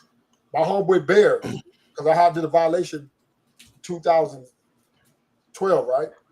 Mm-hmm. And they caught him in a hotel with his girl. It was in the Listen Viejo hotel. He was pimping her out, whatever, right? She says he's a pimp, right? So the state picked the case up, right? But the state, because he had no criminal history, no violence, nothing, most he was going to get was probation. So, so they gave him bond. They gave him bond, right? Once he got the bond, he made bond. He walked out. Right when he walked out, the U.S. Marshals came and scooped him up and charged him with sex trafficking, right? And gave him 15 years. And man was arguing about, because he was telling, man, they're talking about 15 years, but they ain't gonna give me that. I said, man, it's the feds. They're gonna lie, whatever. So even though it was his crime was pimping and pandering, which is not sex trafficking. But this is what make the feds are crooks, right? Because feds is a civil code, right? They're not criminal code. So they don't have laws like that. They don't have pimping and pandering, right? They only have laws against the United States of America, which is be sex trafficking, grand people cross state line or across the country border. That's when the Fed's supposed to step in. So unless it's and these type of cases usually are at gunpoint, in some type of ring or organization, and these people are underground. You never see them. They're not executives. They're not. You know what I mean? It's mostly the cartel. But the feds, when they get you, they have to find some way to fit you under their penal code, which is really an illegal charge. And then they paint this narrative to the jury and just to manipulate the jury. You got anything to add on, Hakeem? He hit it on point. I think it's horrendous. You know what I mean? But he does say something that is prevalent. Look what happened too. A lot of y'all got to understand something. When you sending money to these Instagram girls and all that, y'all all that gonna get caught up of flying them over. Isn't that considered as trafficking? I mean, according to the feds. I mean, the feds not necessarily. The feds is very powerful, right? And if they get hot on your ass and they try to make careers of themselves, right? They can trump. They're just like the state, right? They can trump them charges up like they're doing now with Diddy. All the charges they charge Diddy with is overcharging. This nigga's not running no fucking criminal organization. Empire. Yeah, exactly. He's not. It's a fucking party. He's a fucking party animal who has to have a lot of fucking sex. He uses a lot of fucking baby oil. Hey, that's his business. But now they're trying to make it like that's not, like it's a gangsters with shit, gorilla pimping and really shooting people. Hold on. King Rooster, before you come on here, I just want to tell you, please, no heavy cursing. Please, Rooster. No cursing, Rooster. No heavy cursing, Rooster.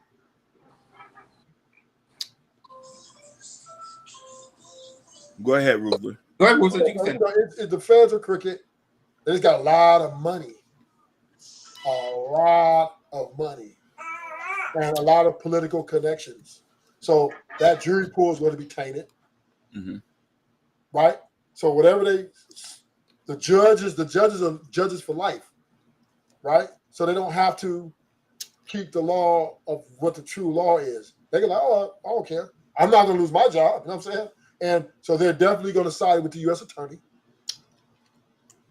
So my wife is back on.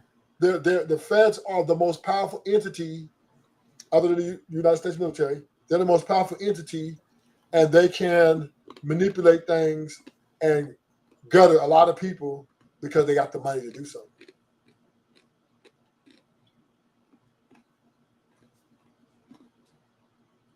All right, cool. Anything else? We'll move on to the next topic. Anybody? I don't know if King Rooster or Supreme God PhD will have any commentary when it comes to Jeffrey.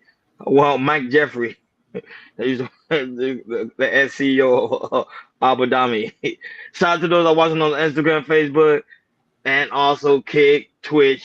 You know how it goes down, and also X. I don't have anything. I didn't hear it, so. Okay. King Rooster. I think his connection's back. So he would have said something already, Steve. Yeah, he would have said something. Go ahead, Jordan. Moving forward to if he says something, he'll have commentary. Kawafi, how I lost 50 points. All right, y'all. On to the next topic. Okay, this might really piss some people off, but we'll see, especially in the chat, maybe you guys. So there's a woman went viral. She is HIV positive, And she said when she goes dating and everything, or try to kiss somebody, she says she doesn't disclose people that she is HIV positive. She think, when it comes to that, it's my privacy, and I'll say what I want to say and everything. And it got a lot of people. It went viral, and a lot of people, kind of mad about, what she was saying and everything. Other than that, Hakeem, go ahead and play the clip, and after that, we'll chop it up. I want to hear PhD Diva thoughts on this. Yeah, this is a good one. Oh. HIV positive, right? And this is just a PSA to those that are not HIV positive.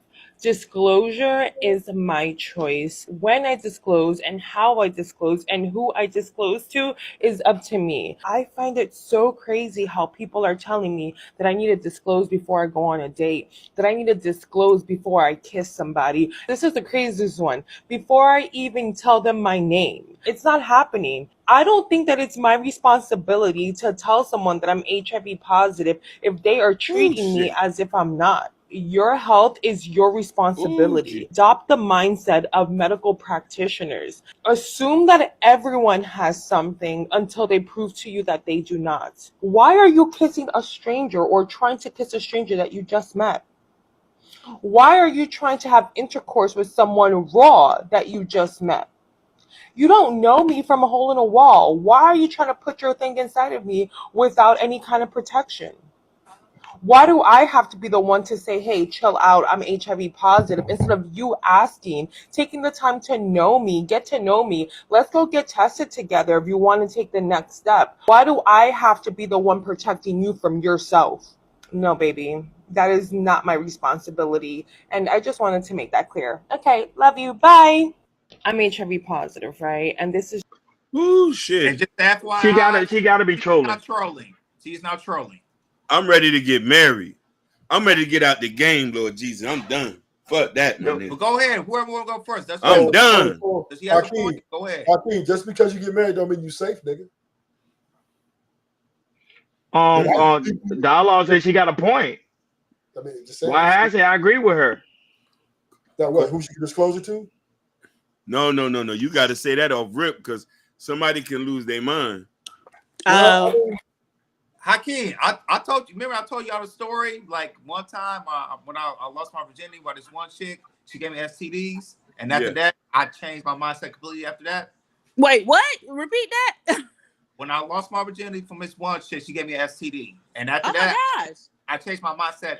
When it comes to sex and everything, I changed my mindset completely 180 on that. Oh wow. Okay. So yeah. Well. So I agree with some of what she says. Diva, what you eating? What you eating over there? You sharing? Oh, I made some homemade granola, vegan granola, and so I was but go ahead. Don't do me. So I agree that she doesn't need to disclose off rip, like before she tells you her name, before you go on a date. So I don't think that people who have an STI or STD have to immediately tell people, right? Because you can't, somebody you don't know, you tell them and your business is going to be in the street. And so I agree with her on that account. And I also agree with her when she said, like, why are you trying to kiss somebody you don't know? Why are you trying to put your penis in somebody raw that you don't know? And that it is your responsibility to make sure the person don't have anything, right? So treat everybody as if they got something, because you can ask and people can lie to you, right? And so go get tested together, right? I agree with all of that. But I do think if she's going to have sex with someone, that she needs to disclose that she is HIV positive before she does that. Now, so that is where we disagree. And I think knowingly having sex with someone or unprotected sex with someone when you have HIV is a crime in a lot of places still. I know they were trying to get it to not be a crime anymore, but they prosecuted somebody a year or two ago for that. So I'm pretty sure it's still a crime, and as it should be, right? So you need to tell people before you lay down with them. But prior to that, I don't know, where the line of demarcation is, but everyone needs to accept responsibility for their own sexual health.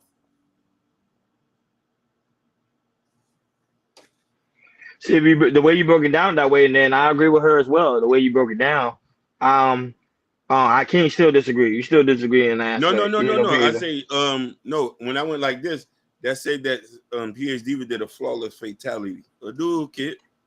She did. She did. She knocked it out. She knocked it straight out the park. I think because people are looking at it from the left side, especially when you read the comment when Jordan playing when Hakeem was playing the video, you can read the comment and not in the comment in our chat, but over there on Instagram, you can see that how people still having mixed emotion about it. 'Cause I think it's still her responsibility to tell somebody that hey, she has it. But I don't know on the first day they meet, that's the only issue. Like, hey, if we in the like for example, we in the car, we making out, like, hey, I'm just letting you know I'm HIV positive. I think you should let the person know. I mean, I really also have that would have to be also on you too. Like you can't just be too trusting. Can't trust them. So yeah, I mean, yeah, it would be preferable if you tell me you're HIV positive. But nobody's gonna say it up front because if they really like you, they know that might be a deal breaker for most people. And then after you get to know them for some time, you might, and they tell you you might see it differently. So yeah, that's understandable. But once the gloves come off, or once that glove come off, you need to make it. You need to get that. I got HIV. You need to put that. You know what I mean? Because no, but please even say you can still get it even if you have the glove on. You can still get it. That's what I'm saying is before we penetrate, she needs to make that known. So I would think it would benefit her more if she said up front, because if you say at the point of contact, he's still gonna have a change. If there's a deal breaker, it's a deal breaker. He gonna put his shit on. He gonna like, oh baby, I'll call you later. Block. So it ain't no guarantees. So it's best to get out the way. Really, in my opinion, to her benefit, to get it out the way so she don't waste time. Because somebody gonna take her up though. Believe that. Of course. People don't care no more. People don't care no more. But it might be the one she don't want though. Even right now, her saying right now she got HIV. Excuse me. Her saying right now she got HIV. Guys still gonna hit up her DM and say, "God, I don't care. No, I still want to know how that feels." Yeah, but it's gonna be the bottom of the bottom feeders though. They're gonna be like, I know that mouth probably don't got HIV. They're gonna say something. Trust me. The bottom feeders is gonna hit her up. But you gotta somebody gonna hit her up. But you gotta understand how women think, right? They want the best. She still wants the best. So the thing is though, we saw her. She's very attractive. Mm-hmm. Yes. Very. Right? Yes. Well spoken, whatever. There are men out here who are educated enough to understand that as long as she is taking her medication and her viral load is low, undetectable, that they can even have unprotected sex with her and she will not transmit it to them. Right? Correct. And so there are women out here who get married all the time while being HIV positive. I saw a story. I think she was on Tasha K, but she talked about how she got married fairly young, but her husband was sleeping with her daddy, actually. Anyways, ended up giving her HIV. But she went on to marry a man and have children with that man. And the man knew she was HIV positive when he married her, when they started having children. And he was saying, she take her medicine, it's all good. So I don't think she'll have, as long as she's, it's educated men will understand that. So I don't think she would have a problem because she is very attractive in finding a man. Oh, PhD, the first thing when you go to the man's house, what the first thing you go to? The man's bathroom, look in the medicine cabinet? I don't go and sift through people's shit. That's good. But I know some women, I know there's a couple of women that does that. They'll go in the first thing, they'll go to the man's bathroom and go straight to the medicine cabinet. They ain't got nothing. A lot of houses don't have medicine cabinets no more. But the thing is, then where they keep the medicine at? Where they keep the medicine at? No, maybe in a nightstand or something. But a lot of houses don't have medicine cabinets. Like my house ain't got no medicine cabinet. I'm thinking, yeah, I haven't been in a house in a minute that had a medicine cabinet, but you can circumvent all that by getting tested with that person, right? And Planned Parenthood will do a lot of those tests for free. It's certainly Yep. HIV, right? Because Yep. I've told the Especially for man, hey, ladies. Planned Parenthood, and we got HIV tested right there. Yeah, that's true. I remember there's another story, but this is the OnlyFans about this one chick. How it was Gucci with the third leg. How he said with a like what he said was he said he had like 3,000 bodies, right? And then he had tested for herpes. And there was one chick that he was messing around with OnlyFans chick and everything. Then he didn't tell he did a test and everything, but he didn't tell her about it and everything. They was doing a concert on OnlyFans, and then found out she went viral maybe a week ago about it. She was on World Star and everything. Like, this man, he gave me this and that and everything. And didn't told nothing about it and everything.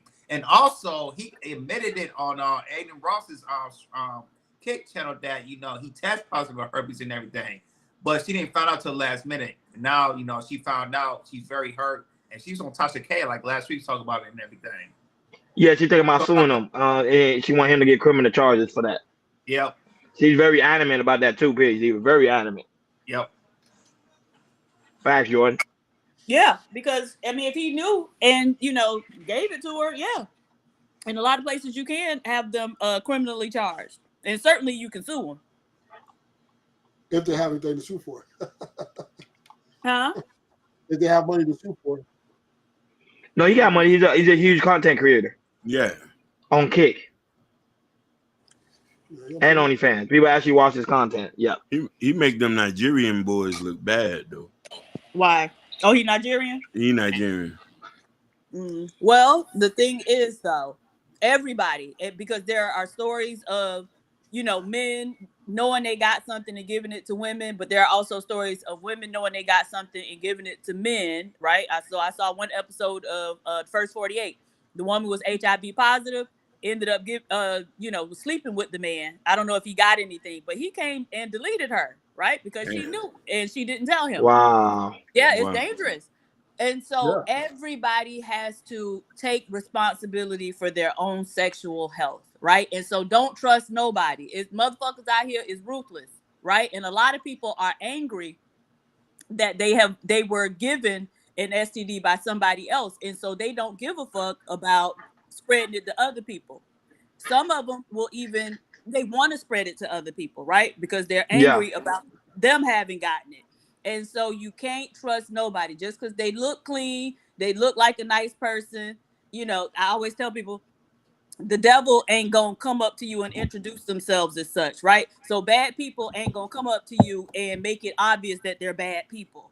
And so everybody got to take care of themselves and, do what needs to be done to ensure that anybody you laying down with, you ain't getting up with no shit that you ain't bargained for.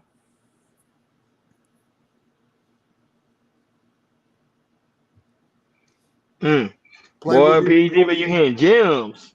Like this. Yeah, she. I believe everybody take heed to what she's saying. Go ahead.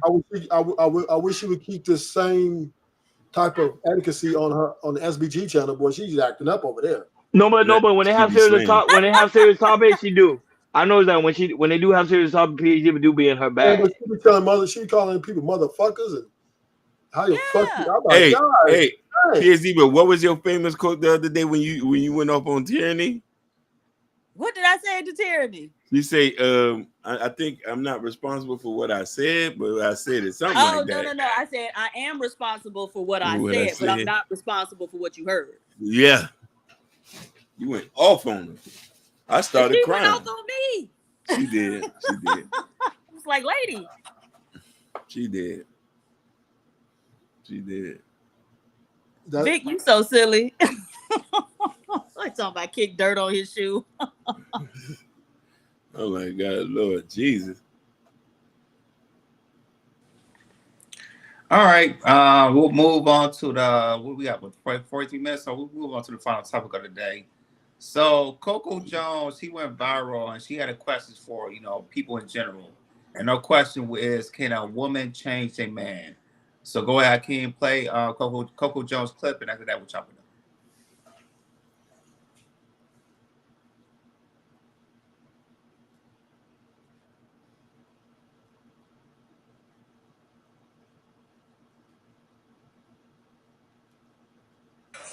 I got a question, y'all. Can a woman change a man, or does his character remain the same regardless of that woman? What are y'all's thoughts? I got a question, y'all. Can a woman change a man? So, yeah, that's a question. So, whoever want to go first, go ahead. I'm gonna go first. I say yes. I say yeah. I say, like, depending on the type of man you are and if you allow people to affect you, a woman can make you do some things and make you change who you are to fit her. You know what I mean? Like, you know what I'm saying? And it's crazy. And you know, if she set out a list of demands, you was gonna say that in my simp days, when I was a full-blown simp, I had did some things to try to please one girl. I did a whole 180. And you know, I mean, that still wasn't enough to make a person happy. No, but I don't think a woman can really change a man. I think a man decides to change himself. You can't really change anybody. You could give him suggestions, up to the man in his own mind, if he chooses to, like, okay, I want to change for the better of the relationship, or the better of the kids, or the better of the family. It's up to the man at the end of the day, because a man is who he is. That's why Ruthless laughed, because I don't think a woman can really change a man. Because that's the case, women be trying to change a man all the time. She always give him a suggestion. I suggest you should do this, but it's up to the man himself to decide if he want to go that route or not. Go right ahead, Ruthless. So, and this is why the dating market, or the relationship market, the marriage market is such a big failure, because truthfully, and that goes back to monogamy. I think that's the underlining, and also it also goes back to character, right? So therefore, everybody puts their best foot forward in the beginning, right? But we all know in the back of our minds that the person that we're going to deal with, there's something wrong, right? Nobody perfect, but you're like, okay, I'm going to see how this dude come through, and if I can, men and women, if I can change this person from that little bit or this little bit, that this might could work. So, which is is putting the relationship in deficit, right? When you go with that mentality trying to change someone, you're operating in a deficit. Because the moment that person acts in their true nature of who they are and who you already knew they were, you always knew they was that way, right? The moment they act in that, you get upset, and then you want retribution, right? You feel you've been you feel you've been clobbered over or dishonored, right? Because your dumb ass, right, thought that an imperfect person was never going to be imperfect in the way you didn't want them to be imperfect in. So now you're playing God, right? Like you can, and women, they use their beauty to try to, and their coochie to try to leverage that, the things, the demands they want the man to be like, and the men we use our finances, right? And our, lifestyle to try to get the woman to be where we want her to be, right? But since we're talking about can a woman change a man, a woman has to be the most delusional creature on earth if she thinks she's going to stop a person from acting in their true nature.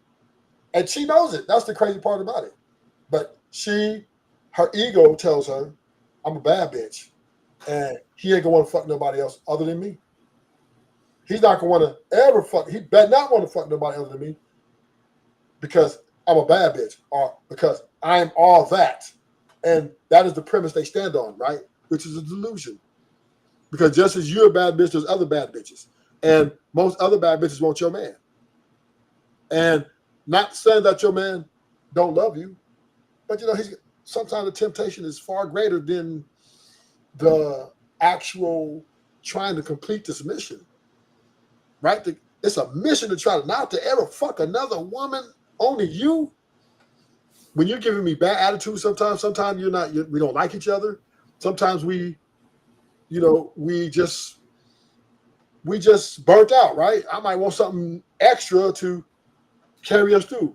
But women seem so betrayed at this act that they're willing to burn the house down, they're willing to burn the family down, and get rid of the man as if there's somebody out there that's better, right? And this is where the delusion kicks in because there's not. So can a woman change a man? Hell motherfucking no. That's why when she gets with the man, she needs to accept the fact that this is who I'm going to marry, this is who I'm going to love, no matter fucking what. PhD, Steven, go ahead. So I don't believe that you can change people. I don't even think you should try to change people. Just because, people aren't projects. People are entitled to be who they are and who they want to be. So trying to take someone and then mold them or change them into who you want them to be is disrespectful, right? But to, Ruthless's point about, I don't know how it ended up being about sleeping with other women, but, a person's character, well, first off, a person's personality is pretty much solidified by the time they're 12 years old. So they're already who they're going to be. So you fighting a losing battle trying to change them into something else. Their character is what it is. And so, you can only front and lie for so long. And trying to change somebody is only going to lead to disappointment. And so when you see those character flaws that you just can't deal with, then, the best thing to do for everybody is just to move around and find somebody who has character and qualities that you can deal with. So, again, I don't know how it got to sleeping with other people, but I think what men need to understand is that introduces a lot of uncertainty and frankly danger into the relationship, right? Because you can't account for what somebody else is going to do.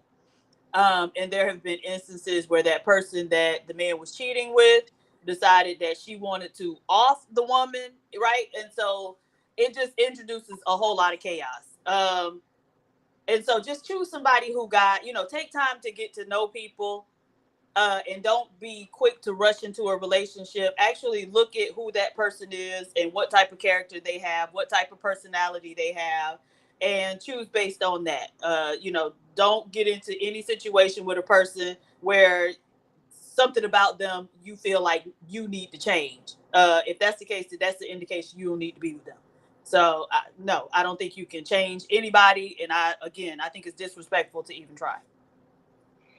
Facts. I agree with that 110%. I agree with what everybody was saying about the aspect of changing. But how can you say a woman can change a man? Go ahead, Jordan, your thoughts.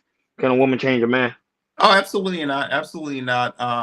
No person in the world has the power to change somebody, especially their character. It's only a person himself who could actually change themselves. So, I feel like with people they go, especially women that go into relationships, say, "Oh, I like this. I think I could change him." You destined to fail in that relationship. And to more women to realize that you can't change a man, and if he is what he is, if you like it or not, if you like it, cool. But if you don't like it, don't feel like you can change that, because if that's what he is, that's what he is. And unless he changes himself, you can tell him that you might not like it, but it's on his term, it's on his power that if he want to change it or not. Because some men they can hear something about it. Some men they can hear it and they can a woman say something they don't like, some men, they would say, okay, maybe I could change my ways, not just for better for her, but better for me as well. But there's also someone saying, hey, I'm not doing all that. I'm not doing all that, They ain't me. I don't care what you say. They ain't me. I'm not changing for anything like that. So, but yeah, with Coco Jones' questions, no, you can't change nobody. It's up to that person to change themselves. And to And that's PhD it. point, the reason why I brought that up is because it's one of the major forefronts of women problem with men. That is one of the, for the most part, that is a major problem with women, saying that men need to be faithful, right? He don't need to be. This is just a big, and I'm not saying it's the only one. There's other things, but that is a large portion of women's complaint against men. Yeah, but you can't just change. You can't change someone. You can. I would say the only thing you can do is make suggestions like, hey, do this and do this. I think it'll better the relationship or better us. But through that, no, you can't change. You can't force somebody to change. And this is easier. And this is easier said than done, right? Because once again, right, the delusion is big. Because you hear what we say on these panels: find a good woman, find a good man, right? Yep. Right. That is the number one talking point of all YouTube. Vet them, court them, get to know them, find your person, right? But the one thing they fail at is understanding. I don't care who the fuck you with. There's something. It's gonna be something you have to deal with that you don't like, and it's gonna be a character trait. You know what I'm saying? And that's what the wedded vows. That's why the wedded vows are written the way they was written. It was smart, right? It was a genius. So to go back to what Rufus was saying, I think it's important for men to stop trying to change women, right? By lying to them on the front end. If you know you a hoe and that you want to run a bunch of women, tell that woman on the front end so she can make a decision whether or not she want to deal with you and all your hoes, right?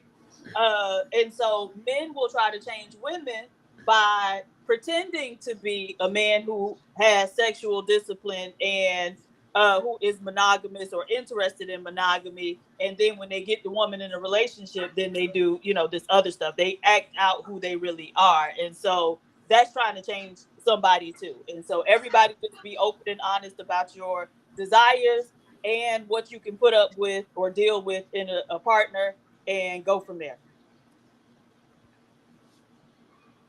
Shout out to the Twitch subscriber. Was Liberty Twisher said women need to understand that the very idea of needing to change a guy is an indication itself that they don't really love him as him. Exactly, I agree. Fact. I wanted to mention a statement. How many times we heard women say that I'm going to upgrade you, or I'm going to make you better? You know what I mean? These are the terms women use in dating and stuff like that. Oh, he wasn't nothing until he got with me. You know what I mean? You know what I mean? I built him up. So I do believe what you said that, Hakeem, to your point. Mm-hmm. Once again, with that mindset, you're already putting the relationship or marriage on notice. Right? You're already operating from a deficit. Because everybody is imperfect in some kind of way. And which way they might be imperfect in, it's going to may affect you in a heavy way when you've been delusional to think that you can change someone from being imperfect.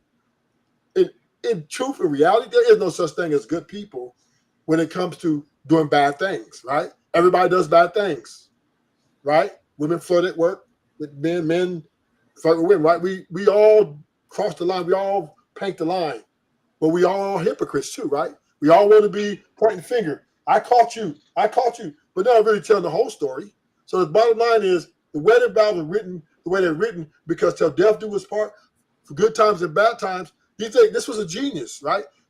Whoever wrote these vows understood that for this to work, right, you have to have this mindset. That's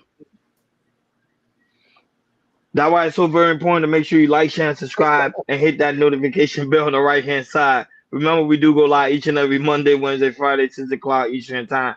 Like always, special shout out to Ruthless. Thank you, Ruthless Truth, for always coming through each and every Wednesday. You never hold us down. You're always holding down the fort. Shout out to the lovely Supreme Guys, PH Diva. Guys, make sure you subscribe to Solution Based Game. That way you can catch PH Diva when she go live and go in on niggas. Yeah, let's be politically correct. It's the wildest wake up show. Yes. Hashtag solution based. But it's a hashtag solution based. Solution based. I was over there standing on business. He was. Oh, you was on a panel? I was on the panel. Yeah, he came up on the panel. What day was it? When I was on vacation. A couple days ago, right? A couple days ago. Yeah, because I turned my YouTube off. I didn't want to see nobody. You know what I'm saying?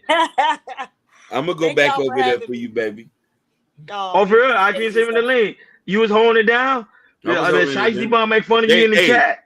They didn't jump on me either. They didn't say I was a rim bro. Right. Because they didn't know who you were. Drag you though. Yeah, they did. Hey, I went viral again though on TikTok.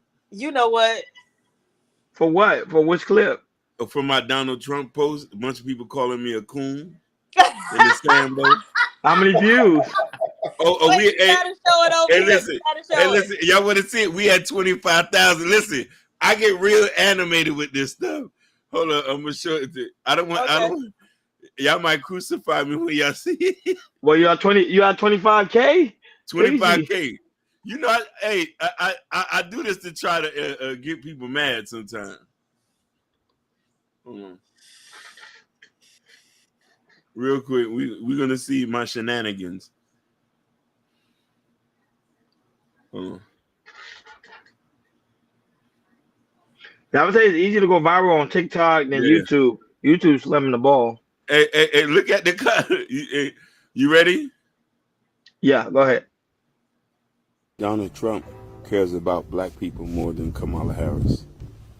In his last presidency, he had released Kwame Kilpatrick, Kodak Black, and many other people. Even the young lady that was locked up and they committed her sentence.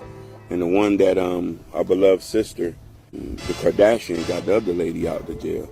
So you tell me, you call him a racist, but he's releasing all these black people from jail, committing their sentence, pardoning them. And he has given more money to HBCUs than any other president I've seen.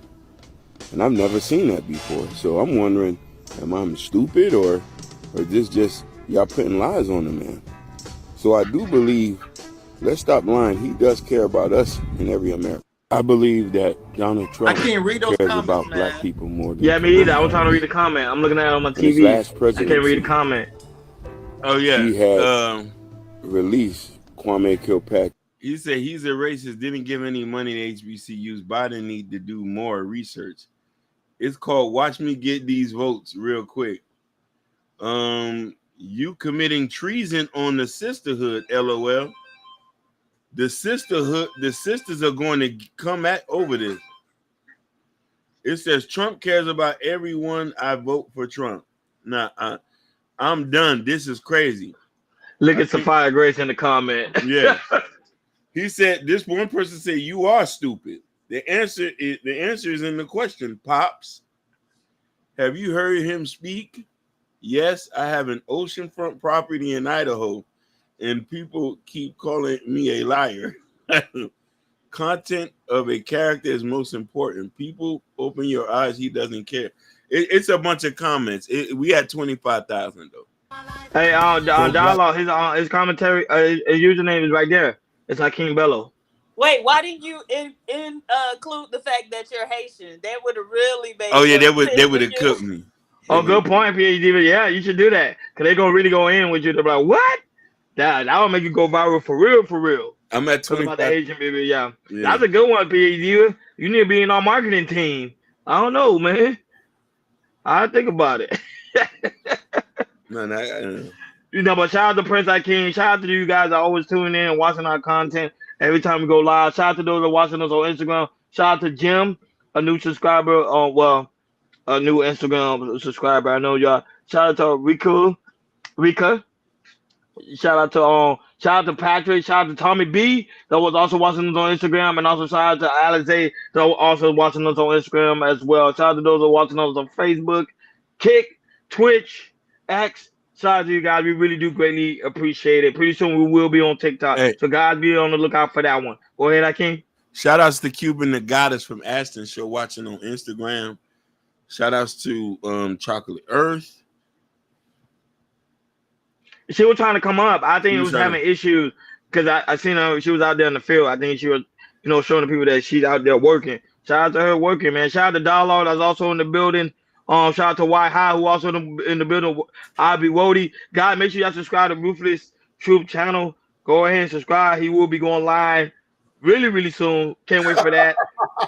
We've been preaching that the whole year. I was really, really soon. Shout out to him. Shout out to the lovely Sapphire Great. She rides your soul. Guys, make sure you also subscribe to her channel. Yeah. I can't find your Instagram, man. I don't know. I look for it. I tagged them. Literally, Yeah, I saw you. I sent to you again.